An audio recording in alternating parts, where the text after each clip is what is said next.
Hi, boys and girls. Mrs. Blackburn here today for your writing lesson. Let's go ahead and begin. We will be looking at reader's response, writing a clear written response to a prompt. Our learning goal: students will develop a detailed written response about the character in a text they are reading in class. Your success criteria: I can use the yes ma'am strategy to help me create a written response about a character and their character traits. All right, we're going to look at the blizzard again this time. However, we're going to create a more detailed written response this time. So let's go ahead and review this excerpt from the story. Then the door flew open and everyone jumped. For one scary moment, Billy thought it was their snowman standing there. "Mr. Carter?" Miss Bailey gasped. "Is that you?" "Sure is," he said. "Come to tell you that the road's filled with snow. You're stuck here for the night." One of the little boys started to cry. "Oh, but we can't stay here," Miss Bailey said. "We don't have food or blankets." Then she clapped her hands briskly. "We're leaving," she announced. "May and Billy, do you think your folks will mind some guests for the night? Your home is the only one close enough to walk to." Miss Bailey walked around the room like a general getting her army ready to fight. "Jacob and Henry, turn down the lamps," she ordered. "Mittens, everyone. If you have a scarf, tie it over your nose." When they were ready, she clapped again. "Mr. Carter, open the door, please." Outside, Miss Bailey lined them up. "Mr. Carter, you lead the way," she said.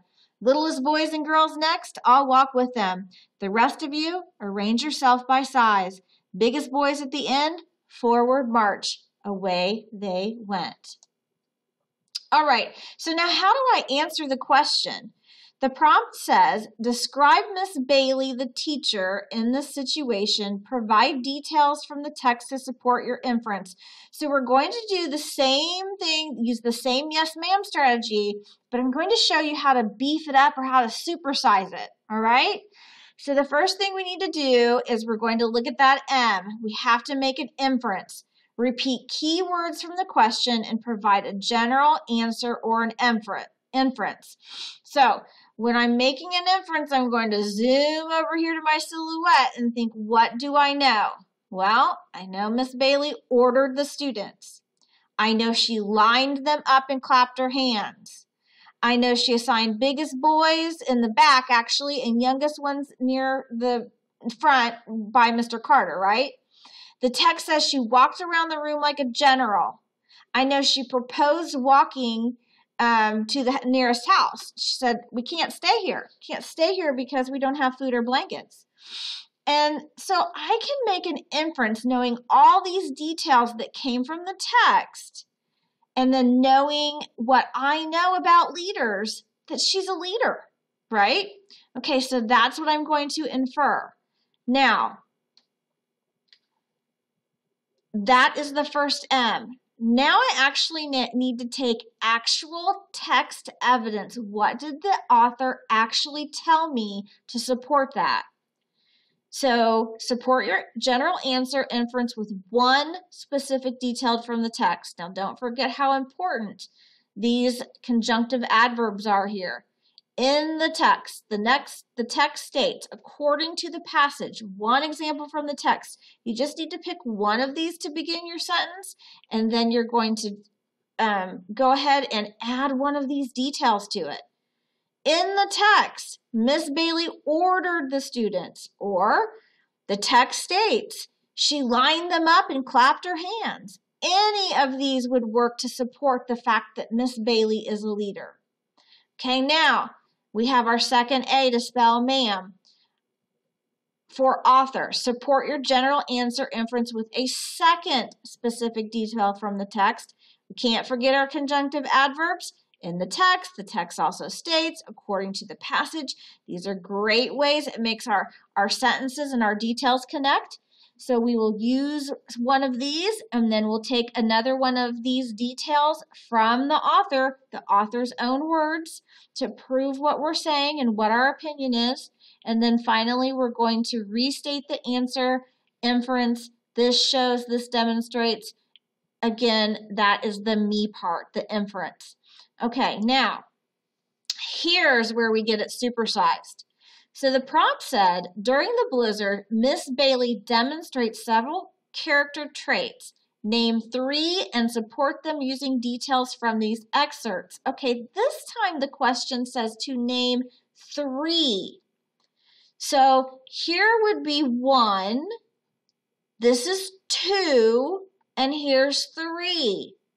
Now, don't get overwhelmed by that question. You just use the same me, author, author, me, author, author, me, author, author, me to answer this question. Let's read the answer. First, Miss Bailey is a strong leader. The text states that she ordered the students to put on their mittens and scarves. The text also compared her to a general in the army. These details prove that Miss Bailey is a strong leader because she takes charge in difficult situations. Notice that's a paragraph. A second trait, it wants 3. A second trait Miss Bailey reveals is that she is a problem solver. Can we make an inference from that? We sure can. What does the author say? According to the excerpt, she knew they couldn't stay at the school because they didn't have food or blankets. She proposed solving that problem by walking to the closest house. These details prove that Miss Bailey is a problem solver because she was able to think on her feet. Do you see how that's me, author, author, me? Great. Now, finally, our third example to answer the prompt. Finally, Miss Bailey is concerned for others. See how that's an inference? Let's see what the text author said about that. One example from the passage is when she announces that she will walk from the littlest boys with the littlest boys and girls.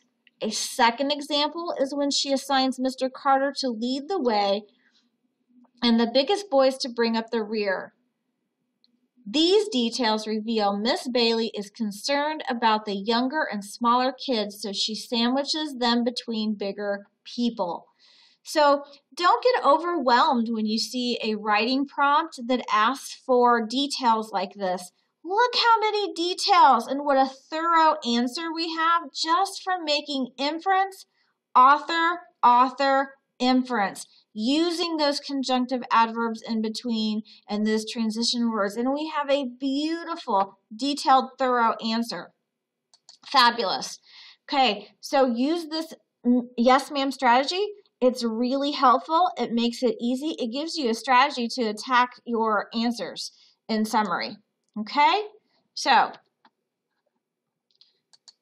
I hope you are getting a better handle on this. I know at first when you first start using it, it may seem a little awkward, but I promise you, the more you use it, the easier it gets, and you'll be able to knock those written response answers out very quickly.